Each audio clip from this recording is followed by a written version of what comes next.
Istri Kenang Mirdad, Tina Kana Mirdad, dikabarkan berselingkuh dengan pria lain. Kabar perselingkuhan Tina Kana Mirdad ini membuat namanya menjadi perbincangan hangat publik. Kabar itu pun membuat publik kaget, pasalnya pasangan yang telah menikah 12 tahun ini terlihat harmonis dan jauh dari kabar miring. Setelah rumor perselingkuhan Tina Mirdad mencuat, postingan keluarga Kenang Mirdad pun ikut menjadi sorotan. Keluarga Kenang Mirdad yakni Lydia Kandow, Naysila Mirdad, dan Nana Mirdad memberikan dukungan untuk Kenang. Hal itu terlihat dari video terakhir yang diunggah Kenang Mirdad beberapa waktu yang lalu. Dalam video itu, terlihat Kenang Mirdad sedang bermain piano. Rupanya, saat itu Kenang Mirdad sedang berada di Bali, di rumah Andrew White dan Nana Mirdad.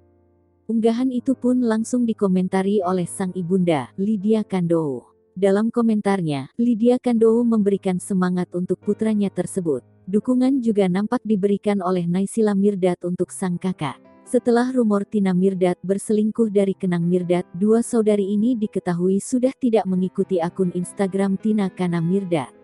Kabar isu perselingkuhan Tina Mirdad ini berawal dari postingan akun @playitsafebaby pada Jumat tanggal 20 Agustus tahun 2021.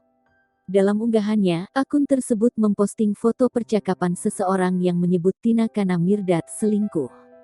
Dalam percakapan itu, dikabarkan Tina Kana Mirdad berselingkuh dengan pria yang merupakan teman Tina bersepeda.